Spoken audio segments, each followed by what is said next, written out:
Hello, my name is Hunter, and this is content review for Chemistry 221. You have an exam coming up, I believe, this week. So this will be a good opportunity to do some practice problems together if you're signing in live or watching the recording. I have just screenshotted all of the resources that you need to do these into my presentation, but you can find these all in your online textbook, the OpenStax textbook. And little bit of review. Hopefully, this is review going into your exam. But first, we need to discuss mass to mole to number of particles, what that means. We'll go over empirical and molecular formula. I actually made a mistake in the last live stream that was related to this. An empirical formula is just what are the atoms and how many of them are there, which I've used acetate as my example here because that's the mistake I made.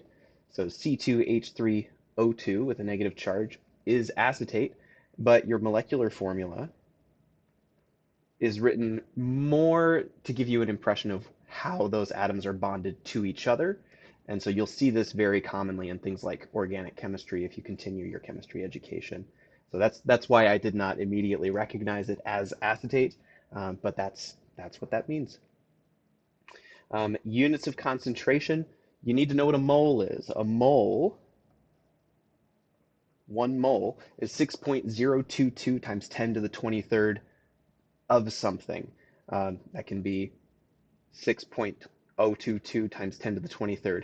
Atoms or hot dogs or kittens are my examples here, just for fun. Speaking of kittens, small animals, my dog is taking a nap here, so you may hear her when she wakes up. She might say hi, um, just in case. So 1 mole is a convenient unit of measure to talk about a lot, a very specific universal constant number of things. And then the unit of measure molar, which is notated by the letter M here, is 1 mole of solute, the thing you're dissolving, 1 mole of solute per liter of solution. So we have a quantity per volume of liquid.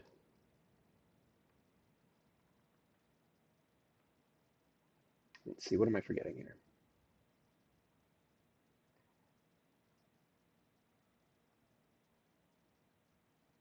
Yeah, that's kind of the important stuff. You're also going to see grams per mole to describe the mass or well, to describe the mass of different atoms and also of different molecules, which we'll get into calculating here in a moment. The last one that you might see is calculating concentrations and dilutions. So you'll see this formula, C1 V1. So concentration 1 times the volume of that concentration equals concentration 2 times volume 2. So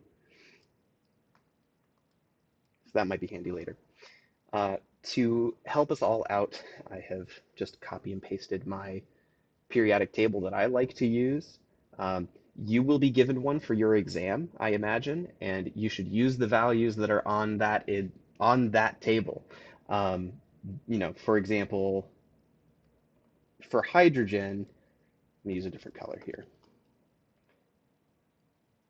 For hydrogen, this table gives a value of 1.008. That's its atomic mass, grams per mole. Your table may say 1.0, 1.01. Use whatever value is there so that you can get the most precise answer. Um, and this may be slightly different from what the textbook says. So with that caveat, let's go ahead and jump in here. So compare 1 mole of hydrogen, H2, 1 mole of oxygen, O2, and 1 mole of fluorine, F2. Which has the largest number of molecules, and explain why. So each of these molecules is diatomic. That's hydrogen, oxygen, and fluorine. That means there's 2 of each of those atoms per mole of something. So which has the largest number of molecules? The number of molecules is the same. It's the same because each of those is 1 mole.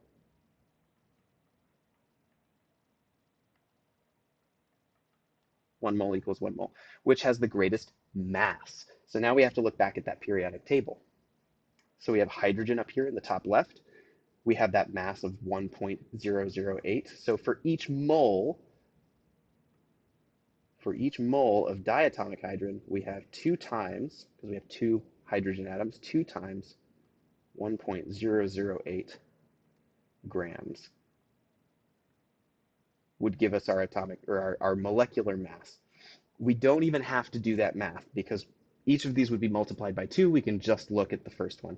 So looking at oxygen, oxygen's over here, number 8. We're going to round up and say that that's 16. So I'm going to put hydrogen, oxygen. We have 16 grams per mole. And fluorine right next to it, we have not quite 19. We'll say 19 grams per mole. Obviously, fluorine is going to be the heaviest because each of those fluorine atoms has the greatest mass. And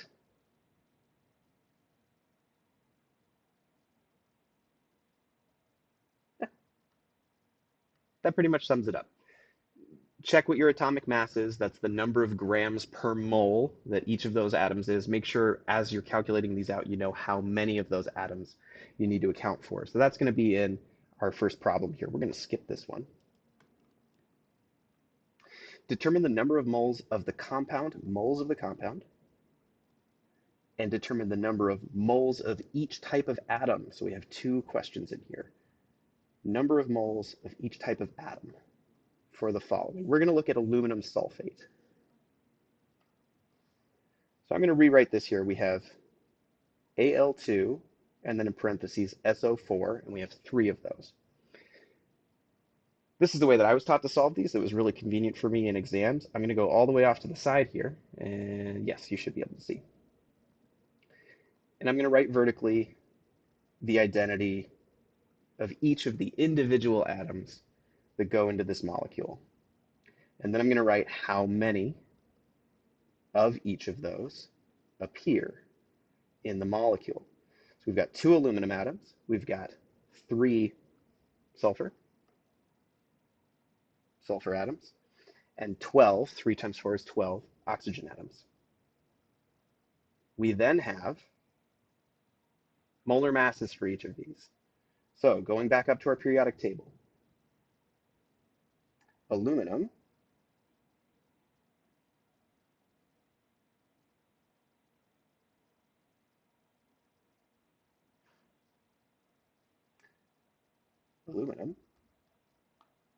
is right here. We've got 26.98 grams per mole. 26.98 grams per mole. Sulfur on the right, 32.06. 32.06. And oxygen is around 16. 16. So we'll do 16. Multiply these, sum them up, and then you have your molecular mass. So starting with aluminum, 2 times 26.98. You can do this by hand. I find that it's helpful when I'm working through these problems to kind of do this accounting.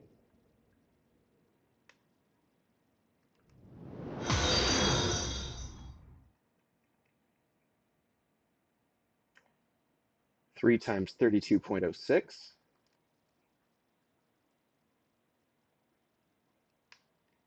And 12 times 16. And then we sum those together. So 192 plus 96.18 plus 53.96 gives you 342.14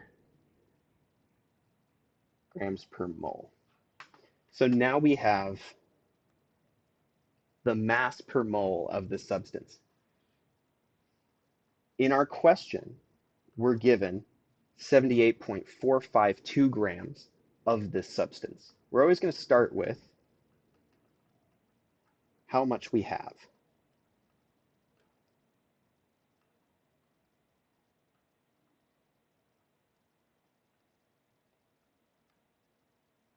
And then we can run our calculation here. So we're given a number of grams. In the denominator, I'm going to put the number of grams that we would have if we had 1 complete mole of this substance. I'm going to take that off. 1 complete mole of this substance. And then we just run that. 78.452 grams divided by the molar mass of that molecule, 342.14, equals 0.229 moles.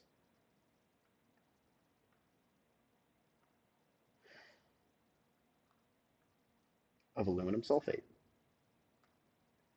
And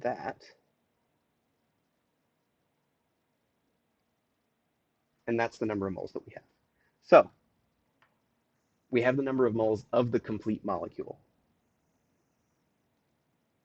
We started with how much they gave us. We divided by the molar mass.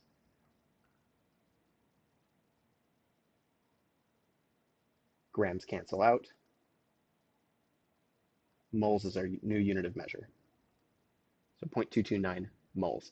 I'm spending a little bit more time explaining this so that you have an opportunity to see it, understand it, move through the practice problems with that reinforcement. Being able to think through these things will allow you to solve more complex problems more easily down the line. All right. Next, we're going to, so part two of that, I'm sorry. Part two of that was we needed the number of moles of each type of atom. Well, this is where this little bit of accounting that we did earlier could be helpful. There's a couple ways to solve this. One that I should probably use is the one that I will teach you. It's not how I used to do it, but basically we know that we have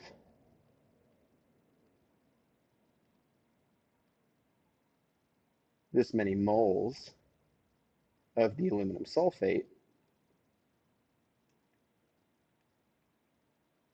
and then we go atom by atom and just use the stoichiometric ratio, the ratio of each atom in there.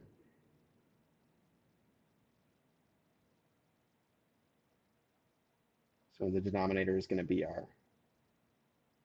complete molecule. Let's start with aluminum. So for each molecule, there are two aluminum atoms. And so very simply, we take our 0.229 moles of the complete molecule, multiply by 2, gives us 0.459 moles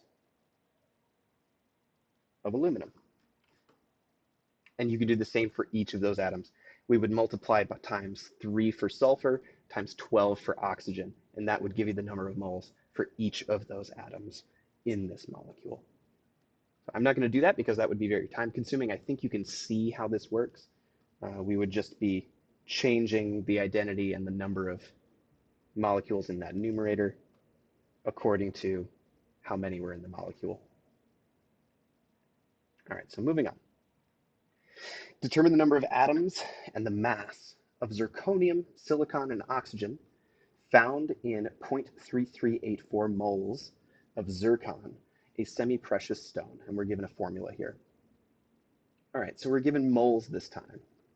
0.3384 moles of zircon, which has zirconium, silicon, and oxygen. Might be helpful to go ahead and do this accounting step over here. We really only have to worry about the extra oxygen. So, let's look at our periodic table. Zirconium's pretty heavy. We got 91.224. grams per mole. We have silicon, 28.09, we'll say, grams per mole.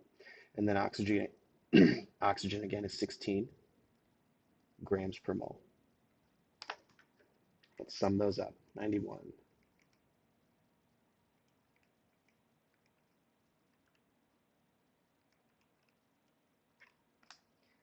Gives us 183.314 grams per mole. I'm not worrying too much about significant figures at this point. You will want to do that in your exam. Here we would have,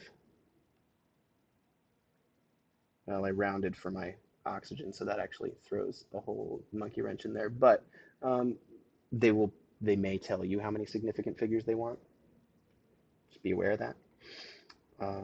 Okay, so 183.314 grams per mole is our molecular mass. Determine the number of atoms and the mass of each. Okay, so this is a little bit number of atoms and mass of each of the elements. Okay,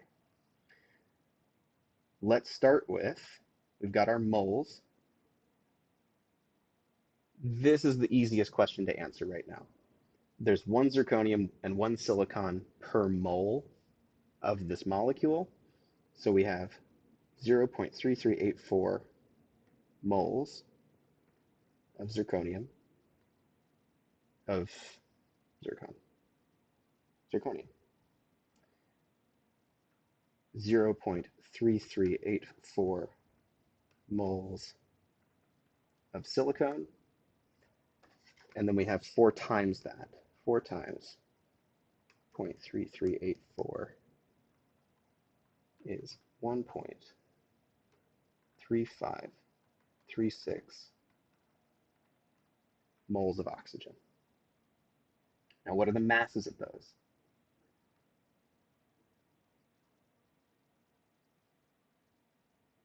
The nice thing is, we did that accounting step off to the right.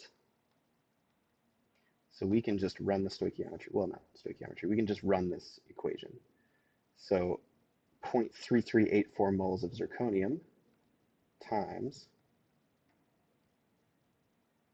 91.224 grams per mole.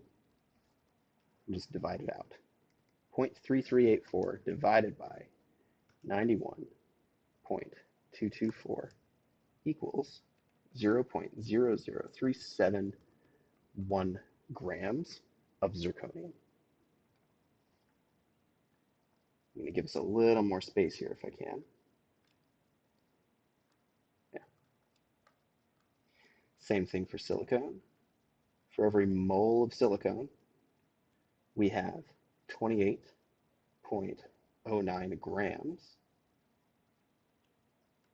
So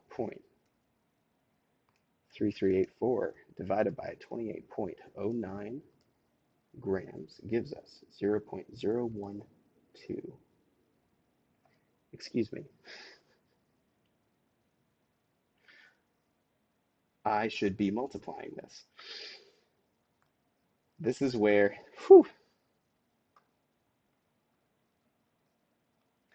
this is exactly upside down. I want to highlight this in red. This was exactly upside down. So anyone who caught that, thank you.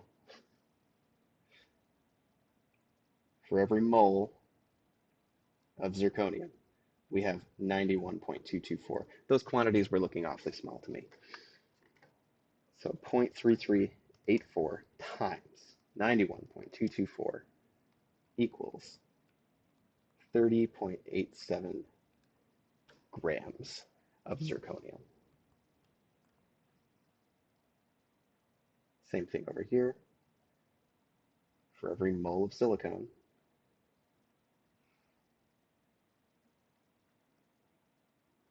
28.09 grams of silicone.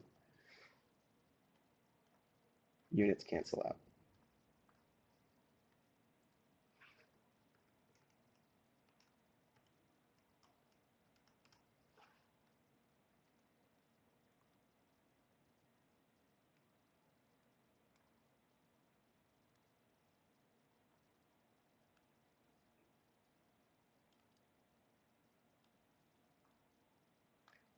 finally for oxygen, because clearly I need the practice. For every mole of oxygen, you have 16 grams of it. 1.3536 times 16 equals 21.658 grams of oxygen. Now I can check my answer key.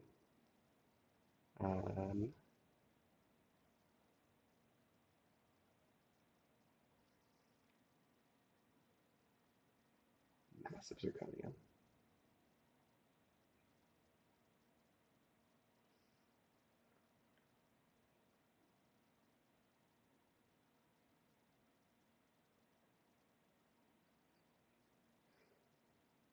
Yep, okay. Masses are all correct. We still need to get the number of atoms. So I wrote down a number here at the top, which was 6.022 times 10 to the 23rd.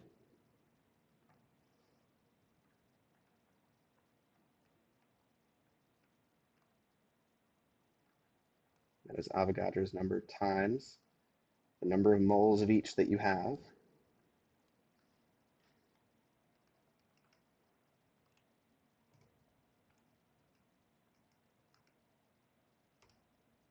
Gives you the number of atoms.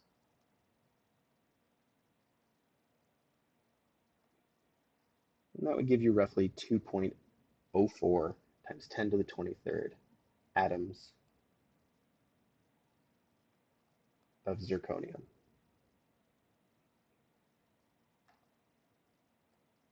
I'm just going to do it for zirconium because it's the same for each of those. You would be multiplying by 1.3536 for oxygen, and that would give you the number of atoms. Okay.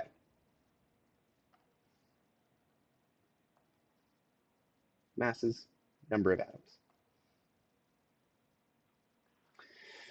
All right, on to question 38. Nothing in the chat? Okay.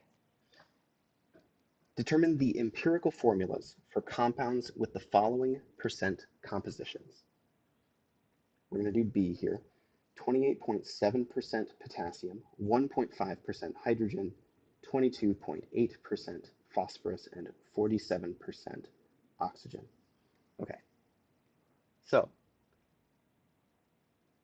we're given mass percents. It would behoove us to know the formula for calculating mass percents. And it's pretty straightforward. I'm going to just copy and paste it here for you.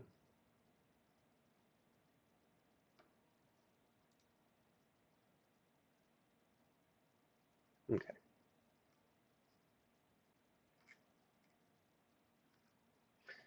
So the percent of something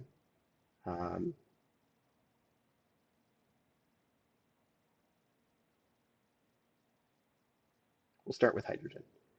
Percent of hydrogen equals the mass of hydrogen over the mass of the compound times 100%.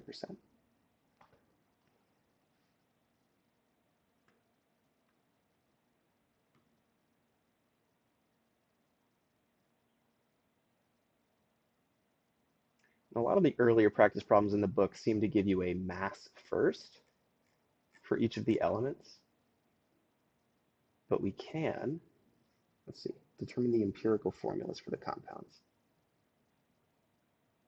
Let me see how we want to work this backwards.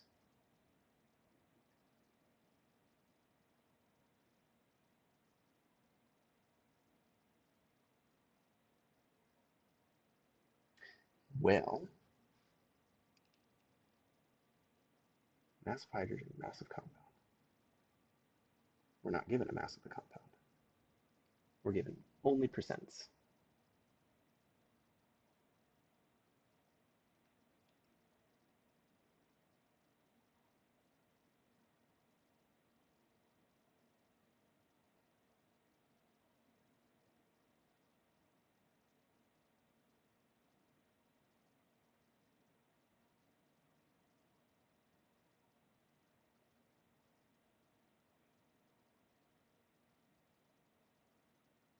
The textbook has a funny way of explaining this, but I'm going to do my best.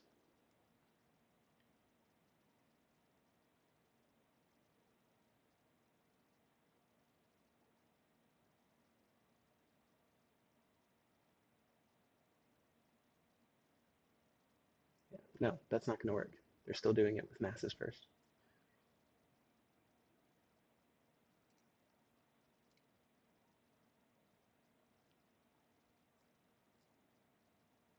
Hmm.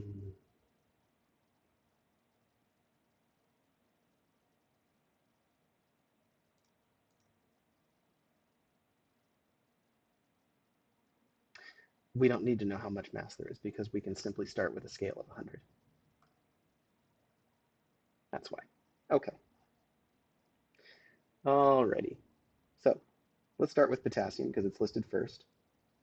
We can simply assume that we have 28.7 grams of potassium per 100 grams of compound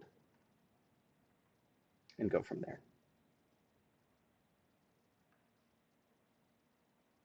So the molar amounts are calculated by dividing each element's mass by its molar mass.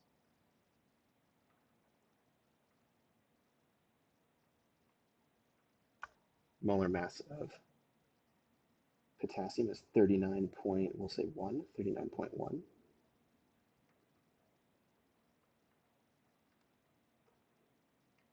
Per mole of potassium. Make sure that our units will cancel out, which they will. Cool.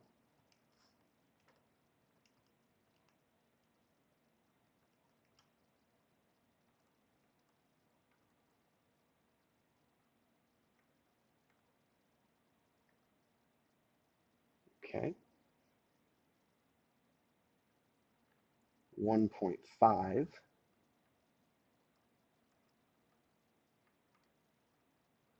grams of hydrogen. I think it's 1.001. Yep, 008.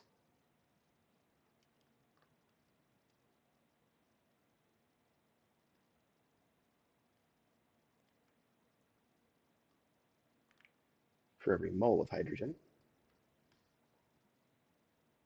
So 1.5 divided by 1.008 equals 1.488 moles of hydrogen, 22.8 grams, again, we're just swapping out percents for grams, of phosphorus for 100 grams of compound.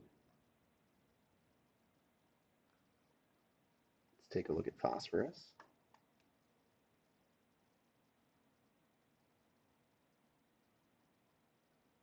30.97. Yes.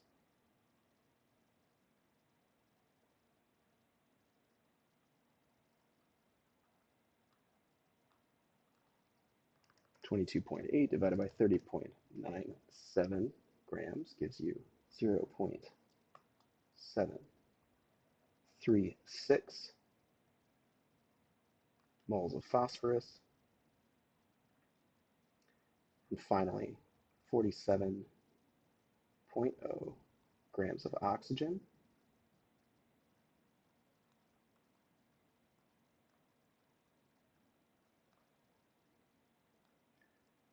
Divided by 16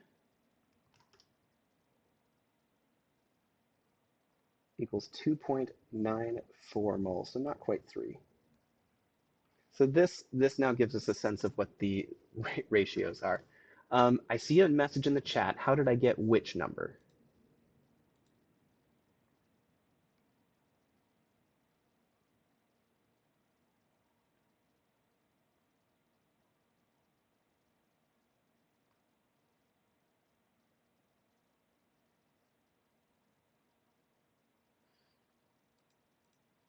And while you're working on that, I'm going to go ahead and now talk about how we get to our ratios from this. So the smallest number of moles is what's important here, and that's what we're going to divide by. So our smallest number is 0.734 7.36 moles of potassium or phosphorus. They're functionally the same. They're so close. So we're going to start with hydrogen. I'm going to do this in a different color so that we can see that we're now working on. No, that's not what I wanted to do.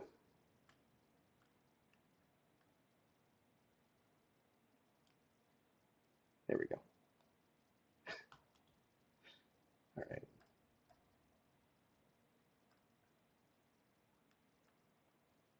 Just trying to give us more space here. All right. 1.488 moles of hydrogen divided by 0.734 moles of potassium, which we calculated above, equals 1.488 divided by 0.734 gives you about 2. It's 2.03. So we can guess that for every potassium there are 2. Is that right? Yes. For every potassium there are 2 hydrogens. Let's take a look at oxygen. 2.94 moles of oxygen for every 0.734 moles of potassium. Same thing.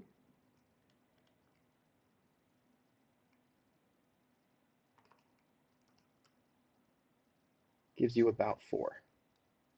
So now we have enough information to elucidate the empirical formula for this compound.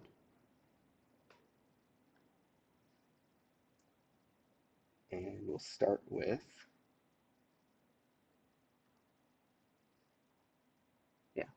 potassium. We know we've got 2 of those. Phosphorus, we've got 1 of those. Let's see. How do I want to do this? 1, 1, 2, 4. K, P, H2O4.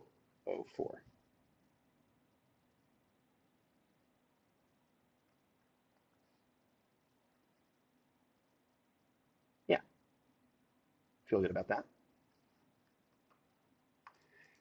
So going back to the chat, there was a question of how did I get that number? So I'm not sure which question you're talking, or which number you might be talking about, but again, I was using the percents as a mass, as grams, because we can just imagine that we have 100 grams of whatever compound this is, and that gives us an amount now to use instead of a percentage, which is just that trick that you kind of have to remember to be able to solve this quickly. I was looking at some very complicated ways of trying to solve this, which you do not need to do. You do not have to solve it that way. Just make it out of 100 grams of compound, and then your 28.7% of potassium becomes 28.7 grams of potassium. All right, so moving on, molarity. Molarity, again, is a unit of concentration. It is moles of solute per liter of solution, of solvent. Yes. So explain what changes and what stays the same when 1 liter of a solution of sodium chloride is diluted to 1.8 liters of solution. So what's important to remember here is in our little beaker, we have 1 liter of fluid, 1 liter of solvent. Here we go. And in there, we have our sodium chloride atoms floating around, and there is 1 mole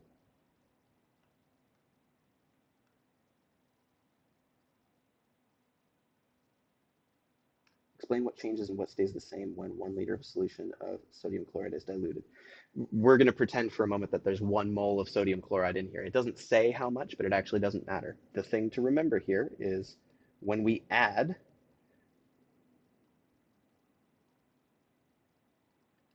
when we add solvent,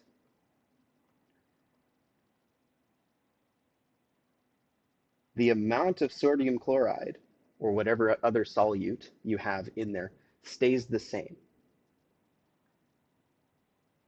The molarity has decreased because the number of moles per volume has decreased. So by increasing the volume of solvent, we have decreased the molarity. So remember that molarity is moles per liter. We started out with 1 mole per liter, and we changed it to 1 mole per 1.8 liter.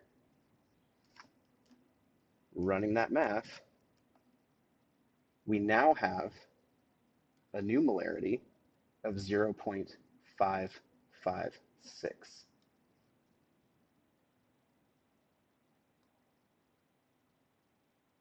0.556 molar sodium chloride.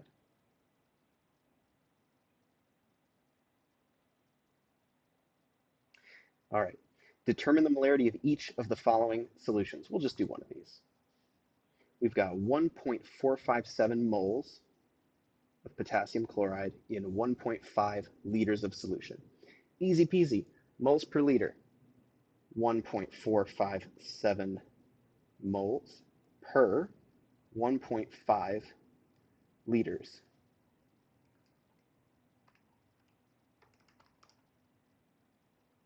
Gives you 0.971 molar. That is the molarity of the potassium chloride solution. All right, number 50, consider this question. What is the mass of solute in 200 liters of a 1.556 molar solution of potassium bromide? What is the mass of solute? So we have some cool integration here of previous concepts. 1.556 molar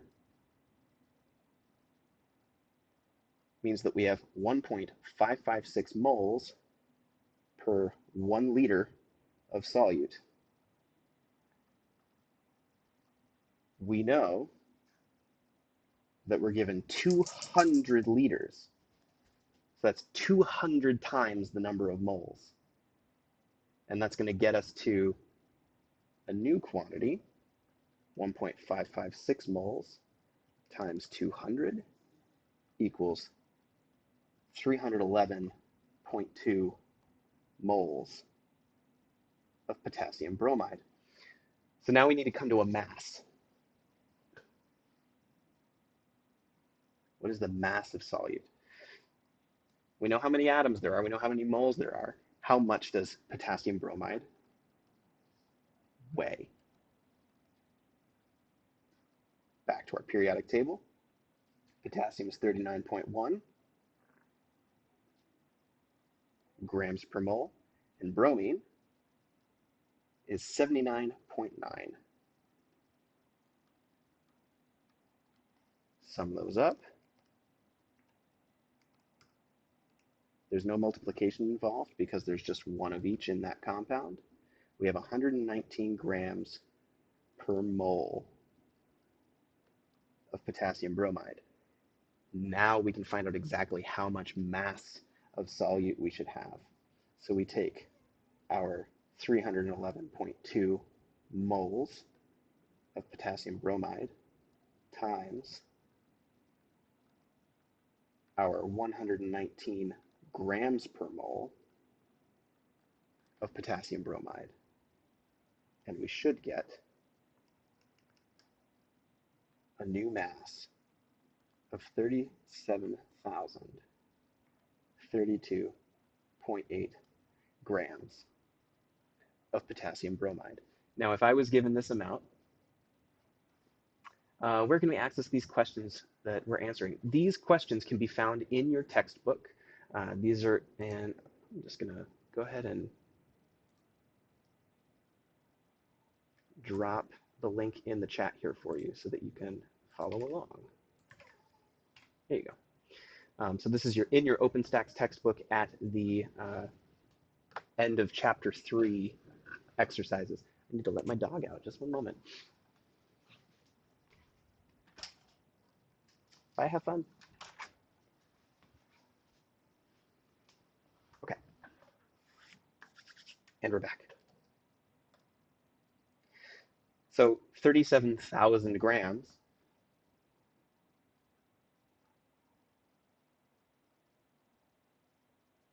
is readily converted to 37 point something kilograms of potassium bromide.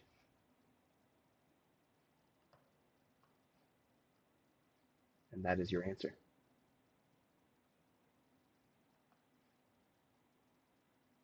So outlining the steps again, we had to figure out how many moles of solute we had based on the molarity of the solution and the volume of that solution that we had. We then had to figure out how much each mole of that solute weighed. We could then multiply the number of moles of solute times the molar mass to determine our final mass. All right, question 52. Calculate the number of moles and the mass of the solute in each of the following solutions. We're just going to do one of these. We have 325 milliliters. Pay attention to units. They will get you on the exam. 3.8 of 8.23 times 10 to the negative fifth molar potassium iodide, a source of iodine in the diet. We have a volume, we have a concentration, and we have the identity of our molecule. 325 milliliters, we know that if we just scoot that decimal point over, it gets it back into liters.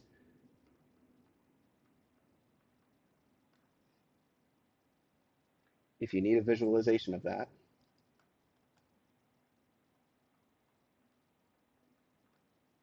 we're given a quantity. There are 1,000 milliliters per 1 liter. We can keep going.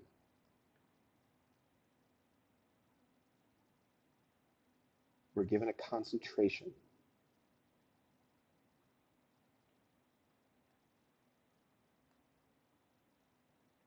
.23 times 10 to the negative fifth, 10 to the negative 5 moles per liter of potassium iodide. This is a way to do several of those conversions in one step.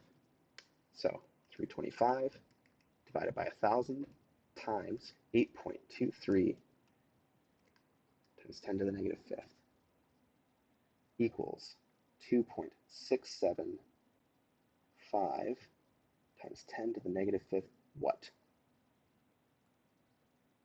Cancel out milliliters, cancel out liters,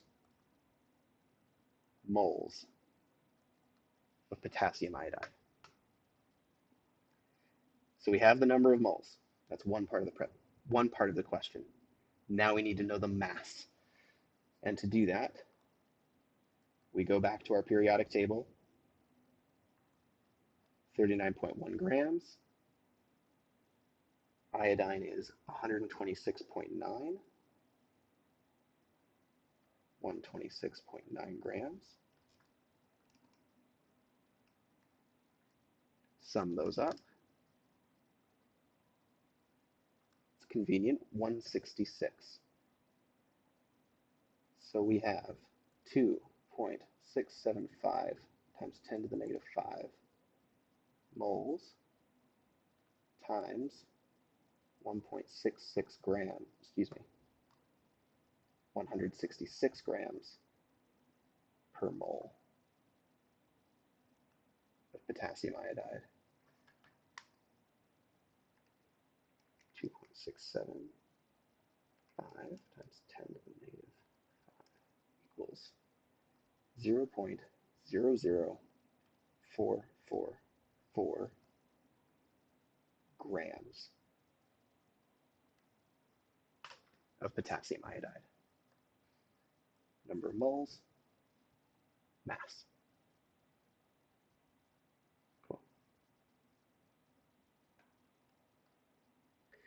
56, calculate the molarity of each of the following solutions. We're just going to do B.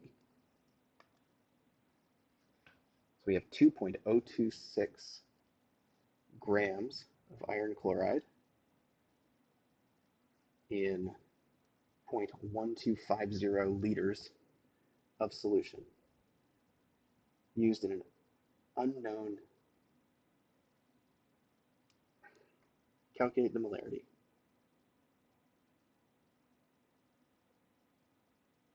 Used as an unknown in general chemistry laboratories.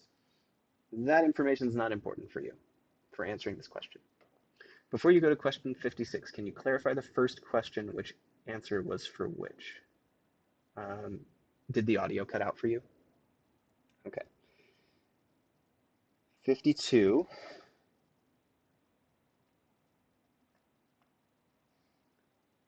So including your units in your answers is really important. Started with a volume times the number of moles gives you the number of moles, or sorry, started with a volume times a concentration gives you your moles of that solute. And then we had to figure out, based on the molecular formula, what the molar mass of the compound was to get to how much mass of solute we actually had. Hope that helps. Okay, moving on. We've got a mass of iron chloride, and we have a volume of solution. Calculate the molarity.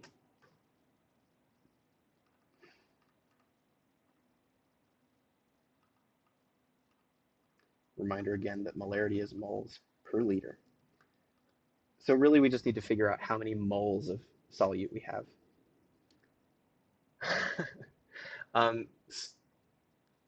I don't unfortunately have time to go back and do the previous question again. You can watch the recording on YouTube. It will upload within an hour of this broadcast. So that'll be the PSU Learning Center YouTube channel. You can find all of these recordings and recordings from previous years. So if someone explains it differently, if you learn differently from another person's teaching style, you can have an opportunity to watch their recordings as well. Maybe helpful for you.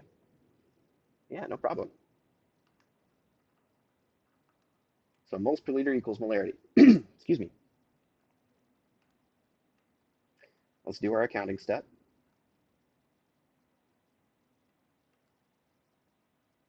Go back to our periodic table.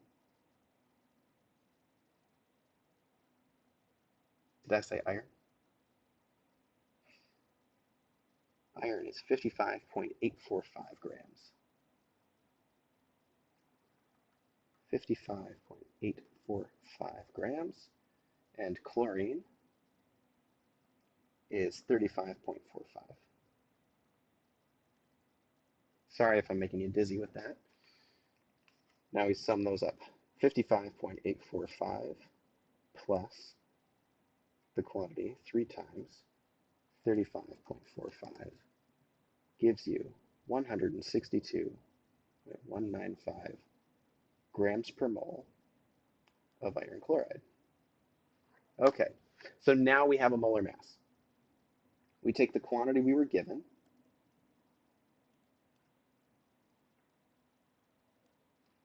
.026 grams of iron chloride, divide it by our molar mass.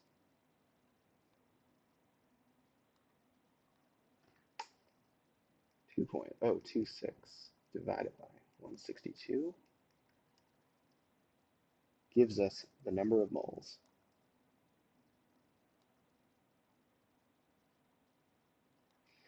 They also give us the volume of solution.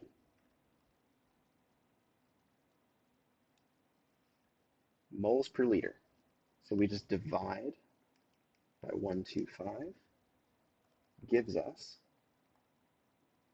0.0999 molar iron chloride. And that is our concentration. In other words, our molarity.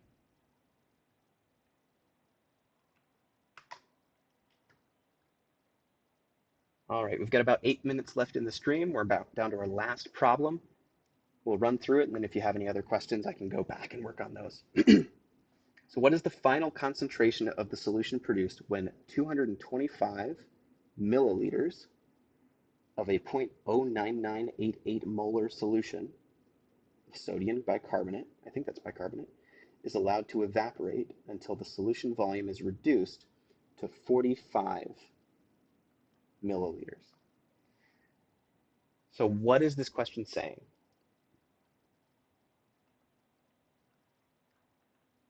We're given a volume starting at 225.5 milliliters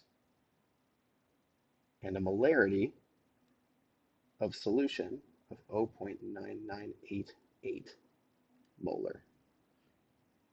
It's allowed to evaporate, so the volume is going to go down.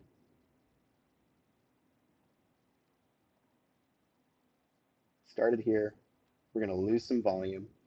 Our new volume is 45 milliliters.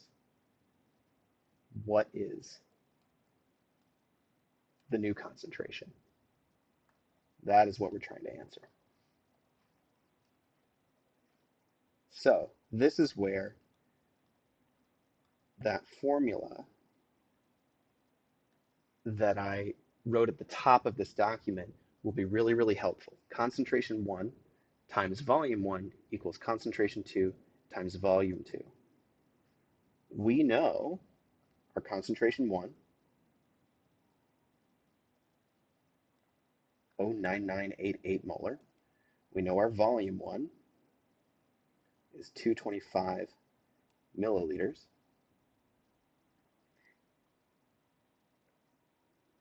I have to consider for a second if we're going to need to convert this. We might as well. Yeah, 225.5 milliliters equals 0.2255 liters. We don't know concentration 2, but we know volume 2 is 45 milliliters equals 0.045 liters. We have all of the variables for our equation. We just need to move things over and solve it algebraically. So to solve, to solve for concentration 2, we simply divide both sides by V2, which gives us our new formula. C2 equals V1 times C1 divided by V2.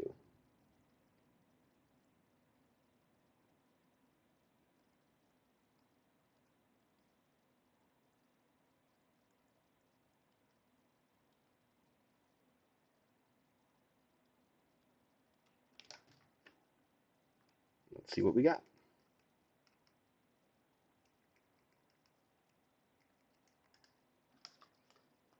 I got a final concentration of 0.499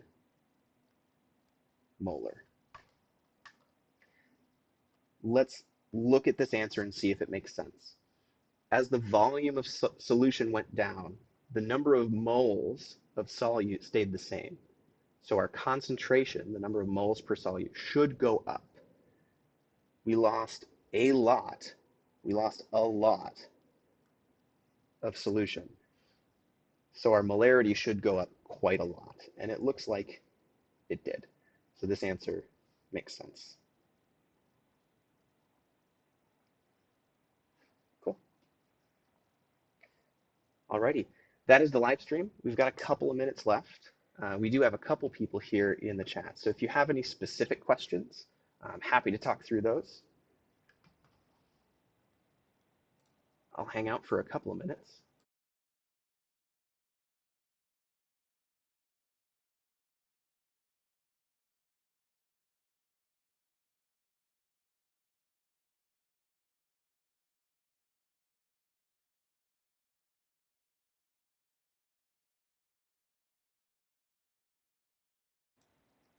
While I'm thinking about it, I'm going to scroll to the top here. And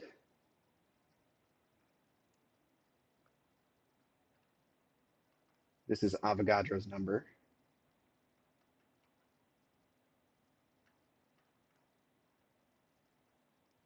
and that is a good one to have memorized because it will allow you to determine easily the number of atoms or number of something per mole.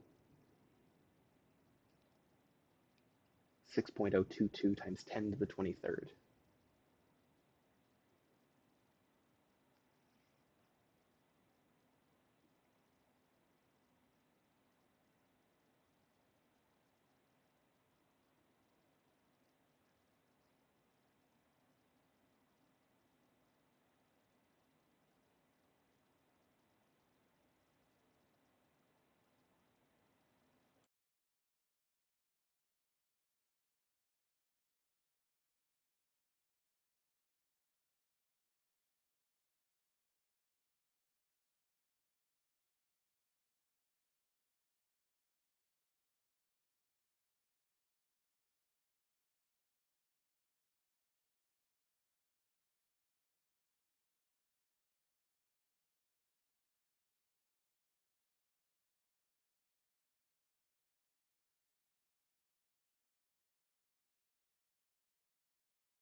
All right, that is our live stream. I will see you all next week. Good luck on your exams.